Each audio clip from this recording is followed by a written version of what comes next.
You're someone with a vision for your practice, for your side hustle, and for your personal journey.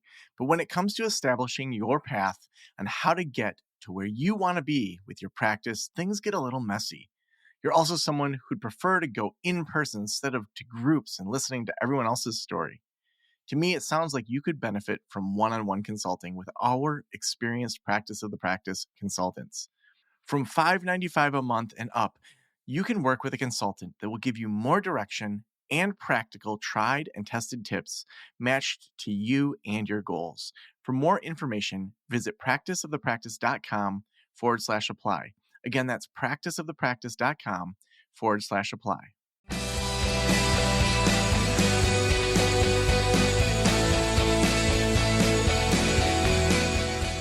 This is the Practice of the Practice podcast with Joe Samak, session number 1341.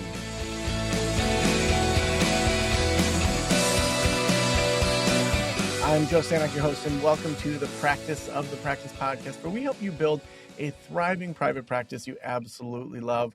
We want you to thrive. We want you to do good marketing, good operations, have good systems, but we also want you to love it. We want you to love it. We want your staff to love it. We want your community to love it. We want it to be making the impact that you want to make in the world. And we're so excited to be having so many things kick off the new year. If you have not joined the Practice Academy, that is the place for you to be if you are in solo practice, starting a group, or in group practice. So everybody, we have 3 tracks within there. Head on over to practiceofthepractice.com/membership to join hundreds of other therapists that are growing their practices. You're definitely going to want to join one of those tracks sooner than later.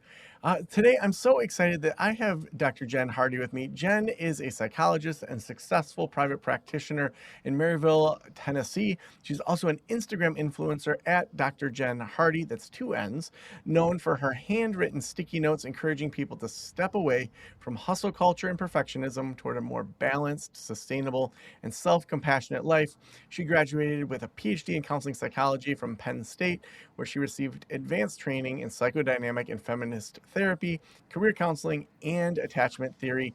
In her clinical practice, she specializes in issues of older adulthood, career-related concerns, and relationship problems. She's been featured in numerous media outlets, including Teen Vogue, the New York Times, Times Magazine, Forbes, Health, and Washington Post. Jenn, welcome to the Practice of the Practice podcast.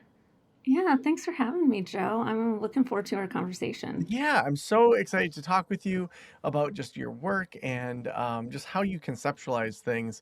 So you specialized in specifically psychodynamic and feminist therapy. It's been a bit since I was in grad school, and maybe a few people are like, I don't remember what all that means. So give us a brief synopsis of what that is and how that manifests in your practice. Okay. This may be the most psychodynamic thing I say today, and that is I feel like I am a product of my the parents who raised me, as in my clinical supervisors who raised me up in the field. And I was trained by a lot of psychodynamic and feminist leaning therapists and psychologists. And so I've kind of come to this integrative approach, definitely with their influence. But in terms of what that looks like in my work is I'm very relationally minded, and I really pay a lot of good attention to how people's patterns play out across their life. So I think that early life experiences have a disproportional influence on the way we view ourselves, the way we view other people, and the way we view the world. Right?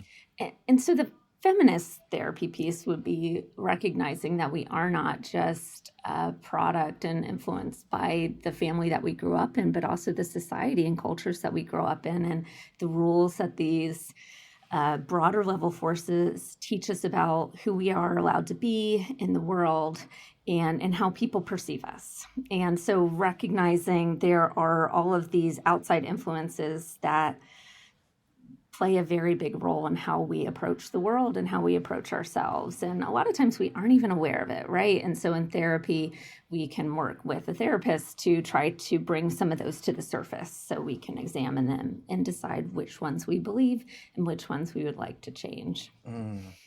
So when you have... when you're working a handful. When you're working with your clients, what are kind of typical things that you're seeing people come in for?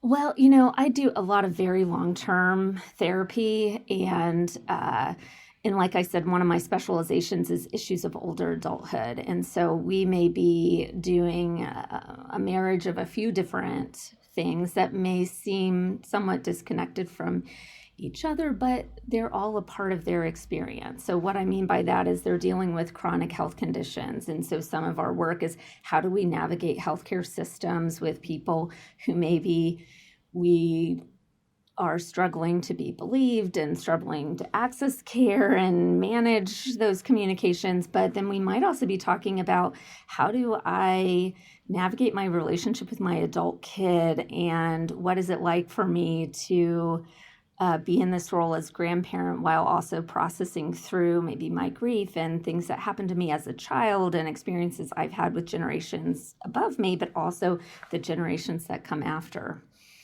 But really, I am patient centered, client centered. So we're going to talk about the issues that are most pressing and important for them. So my most common question at the beginning of a session is, where should we start today? Mm. And I just trust them that they know what they're talking about and what we should focus on, and that's where we'll start. Yeah. I mean, I think that's similar also to my consulting, where I almost always start with like what's top of mind. It's like what's the thing keeping you up at Mm-hmm. night, that we can have all this plan to work on marketing and KPIs, but it's like what's the thing that's top of mind today? And it usually flows pretty naturally from there.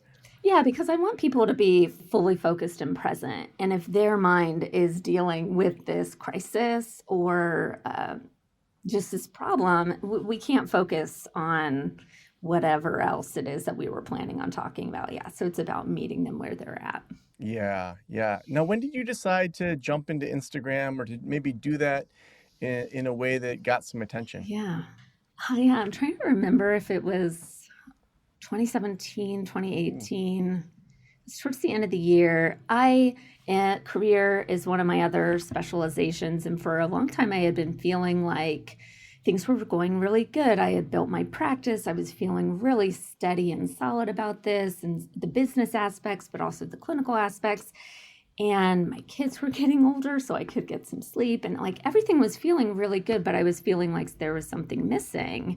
And so the career therapist in me was like, what is missing? Because I had mulled on this for a while, and I realized what was really lacking was a creative practice. And I wanted to try to be intentional about building up a creative practice. And what that was going to look like for me was writing. And so I don't know if I've shared this before, but way back when I played around with the idea of writing a version of a self help book, and I loved it. I'm so glad that book never got published. I would never want to publish that book. But was the vehicle to then, I was connecting with people on the idea of potentially publishing it, and they were all like, you've got to build a platform. Go get on Instagram, because in 2017, Why are you glad you didn't publish it? well, if you read it, you might feel the same way. I think I've come a long way in terms of my, my voice as a writer and my voice as a creator in general. And so I would just want to rewrite it, Okay. knowing what I know now, 8 more years into the field, and as a human being on this earth. But at the time, Instagram was the social media app that was growing the most, and that was the place to be. And so I thought, oh, no fair. I've written this book, and now I have to go do this other equally hard thing that I don't really want to do. I'm an introvert, but if I really believe in this dream and I really want to do this, then I need to figure this out. And that was my entry point. And then I came to really love it pretty quickly. And I liked the community of getting to know people from all over the world who were also clinicians, who were writing on different topics. And I learned so much from these clinicians that were talking about their specializations. And so it was a great, unexpected benefit from being a creator. Mm. When I'm working with someone in a consulting relationship and building kind of content for social media or podcasts or kind of blog posts, could be anything. One thing I talk about is, picking your general topic and then thinking about who, what, when, where, why. So like who is dealing with this? So if we just take like midlife anxiety, like what types of people are dealing with midlife anxiety? Like when is that happening and where? Like is it happening in the kitchen when they're in a fight with their kids? Is it happening with their partner on date night? So going through the who, what, when, where, the why, what are the past things? And with each of those things, if you brainstorm 5 different situations times 5 different kind of prompts, you all of a sudden have 25 different forms of content to think about it. And so that's one technique that I've kind of taught people, as well as talking about the macro and the micro of, from a societal standpoint, Hmm. how do we think about this? And from an individual, when you're thinking about content, what tools or exercises do you use to kind of get yourself into like thinking like a piece of content that's going to go on Instagram? So, not that way. I think I probably look at it like you sound very business minded and strategic, and there's going to be a sustainability to this practice, right? Where you're saying, I've got a framework and a guide, and I feel really good about it. Um, Oftentimes, how I would write is I would sit down, be staring at a post it note, and just wait until something came to mind. Mm, Maybe it was, and sometimes I would catch myself having thoughts, maybe things that I was saying to myself, things that I caught myself saying to other people, and I would jot them down. And if it was something that I caught myself thinking or saying in relation to a client, then I might write it down, but I wasn't going to post about it anytime at all connected to when I saw them. So that mm, might be something that a month later I might post about, but so that my goal would be they wouldn't even know that that was something that was generated between us. Not that I was saying anything bad, but just in terms of making sure that we're protecting privacy, confidentiality. yeah. Yeah. So Or I if did not have this sustainable approach that you had. I was a little more free form. Well, and I think to that point of making the post-it note right after the session, yeah, if all of a sudden your clients feel like they're the inspiration for all of your Instagram, that could feel a little icky too, even if there's a confidentiality thing that's protected. Yeah.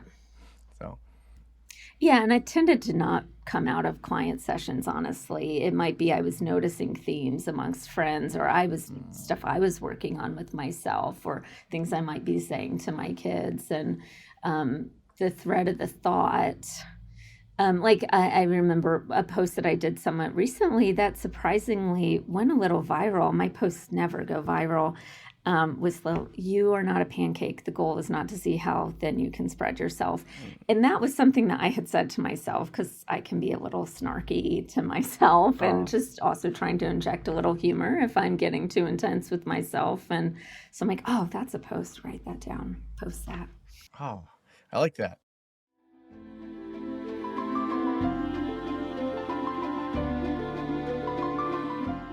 Are you a psychologist or mental health provider spending more time managing admin than seeing clients? At Ubuntu Freelancers, they connect you with top tier remote talent who can take on the tasks that drain your time and energy, from screening inquiry forms and managing bookings to sending session reminders, following up with clients, and submitting insurance claims. But it's not just about time. Inspired by the South African philosophy of Ubuntu, I am because we are, their approach is rooted in partnership.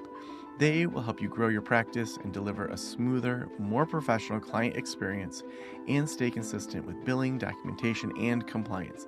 They are South Africa's top virtual agency for qualified, vetted freelance support, trusted by therapists around the world. Visit ubuntufreelancers.com to reclaim your time, your headspace, and your practice. That's UBUNTU freelancers.com to reclaim your time. Now, what's been hard about being on social media? I mean, I think one thing that is challenging is all of the layers of interactions that you're really engaging with that you have very little control over. And some of the boundaries that I've had to put into place where like thankfully like I'm very intentional on how I word captions because I've done this long enough. I'm like, oh, I know people will be angry because I didn't was not maybe including this type of experience that's very valid and it's being too narrow. And then it's there are some people that are just not gonna like you no matter what you say. Thankfully, I haven't had too much of that. But I think it's managing people's reactions too, because you just don't know how people are going to perceive you. Hmm. Yeah. And what are some tough things that have happened online? Like, are there specific kind of things that stood out to you that you had to learn how to handle? I think what can get tricky, and thankfully this has stopped, you realize there are some spamming situations where the people don't, they might be bots, and you can't always tell. I have a very, very strict rule that I do not respond to DMs. I may occasionally, from a liability perspective, be scanning DMs for, threatening behavior, hostile behavior. And I've had some people might send a DM that just says, please help, and that's literally all it says. And I'm like, am I ethically obligated to help Yeah. this account, which may be attached to a real person or may not be, and is saying that they are not stationed in the United States? Like, what's my role here? And I think that's been tricky for me because I want to be a helpful person, Yeah. but what's helpful here? Hmm. So Have how you did had you, any of that kind well, of stuff or something? yeah, I mean, I think that for that sort of thing, I think it's good to have either like an automated reply that just says like, we don't check this, and if you need help, please contact your local mental health or therapy, and having some sort of things. I think that for us, yeah, we do get a lot of spam and bot type of stuff. And what's tough is then when people are actually reaching out to us and saying, hey, will you help with the practice? It often gets buried within there if it's just like a cold outreach. And then I feel bad. Hmm. It's like, hey, 4 months ago, it looks like you're Oh, I starting a bet. group practice. And, like if you need help still, we have a group practice launch. So I think it's more that. I don't think we post a whole lot of things that get people pretty frustrated. Yeah, maybe we need to put our necks out there a little more. I think that's kind of been the benefit for me of having, I don't go viral. Mhm. And folks that I know who have, that tends to bring maybe an onslaught of a bunch of new people, some of whom aren't so nice. Yeah. And I guess I also do not post about more controversial or hot topic issues. I'm posting about how do we treat ourselves with kindness and compassion, and question systems like hustle culture and Yeah. achievement culture, and how do we find a sustainable way to live. So I I get that other clinicians are doing more challenging work on social media than I am. Sure.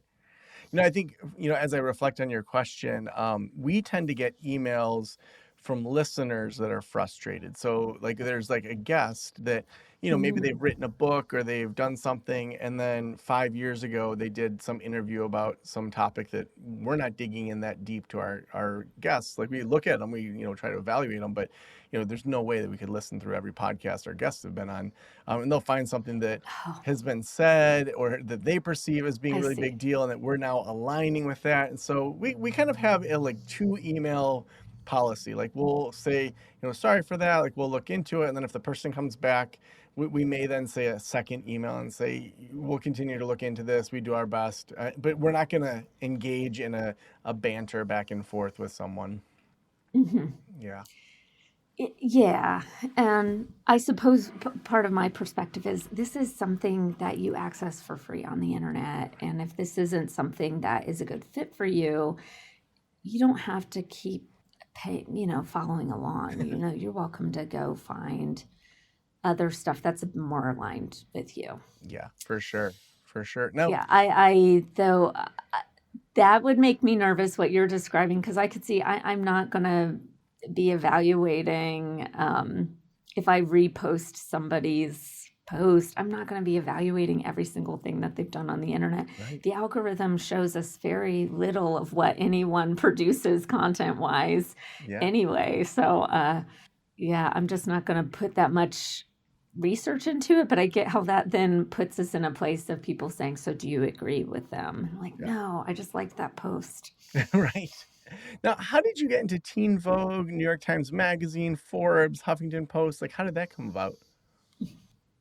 Yeah, so Teen Vogue, that was uh so therapist had a big feature in the New York Times about, I remember it coming out, it was like they're the new Instagram poets. And they featured a number of really great therapists who had accounts at the time. And I wasn't in that article, but there were a lot of publications after the fact that went and did similar types of articles. And Teen Vogue was one of them, and they had reached out to me. So I was lucky because sometimes you get an organic, uh, journalists reaching out to you, and that's great when that happens. But most of the time, like Forbes Health and a lot of those publications, I subscribe to Harrow, Help a Reporter Out. Yeah. And then so Harrow got bought, and then the person who and then there's a lot of different stuff that's happened where now there is Harrow, and the person who had originally founded Harrow, he has opened up his own, Peter Shankman, and I forget what his is called, but I'm on those emails. And essentially what happens is a couple times a day, you get an email where journalists have queries where people can pitch. And they say, I need a therapist who can write about establishing a group practice. Here are the questions. Send me your bio, your credentials, and the answers to these questions. And if I'm interested, I will include you or I'll reach out for follow-up. And so I track those every day. I looked at one before I hopped on this, and I wait and see if there are therapist queries. And if there are, and they seem aligned with me, I try to respond to them. And I used to do this where I would have a goal of doing at least 5 in a week, and maybe you get 1 of the 5, right? It's a high rejection rate, but it's, to me, was worth still doing because I wanted to establish myself.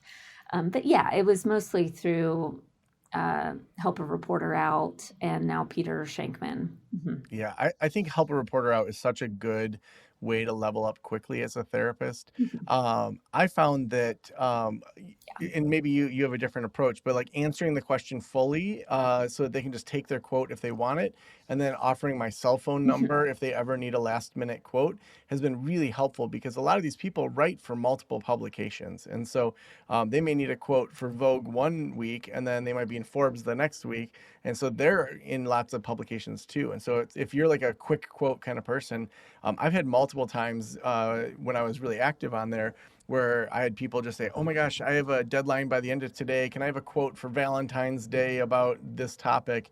And you just text back, 2 or 3 lines and say, "Whatever you want to use from this, here's my credentials." So once you can develop some of those like relationships with people, I feel like it's a lot easier, and you don't have to even do the help a reporter out as much. Yeah, yeah. I think that that's a great idea. I've never included my cell phone, but in part that's just I am not somebody who really has capacity to do a quick response.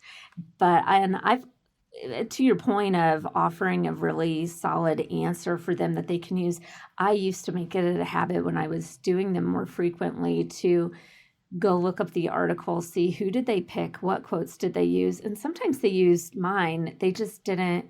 They were busy and they didn't think to follow up and say, "Hey, I picked you in the articles live."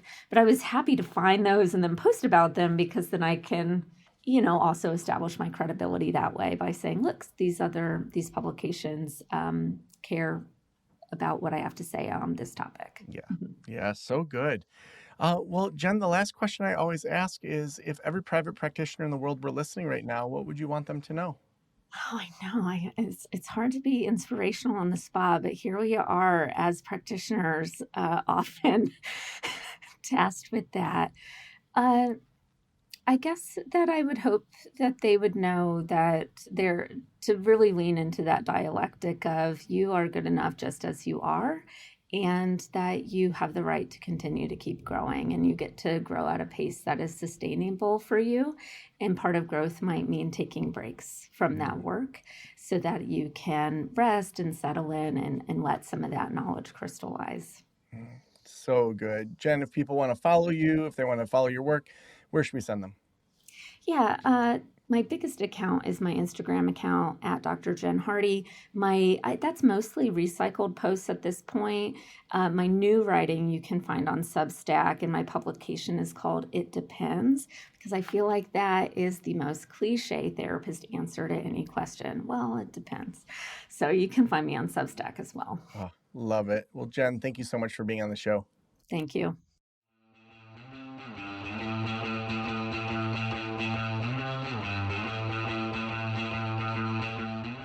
I just love seeing therapists that take just what they're doing in the sessions and saying the world needs to see this. So much of that has happened in our last few episodes. And I hope you're inspired by Jenn to just say, literally, she took Post-it notes and wrote things down, took a picture and put it on Instagram. And that sometimes we overthink it. We're paralyzed by perfection. We feel like we need to have all this fancy video and a ring light and a special microphone. And maybe that's not you. Maybe you're more of an author. Maybe you're more of a poet. Maybe you paint. How can you bring that into the mental health world as well? More and more we're seeing that on Instagram and TikTok and other popular platforms. There's really bad misinformation about mental health. Just the previous episode, we talked with an NYU professor all about misinformation. So check that out from yesterday. That's one of those things that we are needed in this space. Mental health is the number one way that ChatGPT is being used with 20-somethings right now. It's not for college exams or writing papers. It's as a replacement or an enhancement of mental health. And so we need to be leading the charge in this area as therapists, as psychologists, social workers, MFTs, all of it. We need to be leading the charge with that good quality information that we've learned.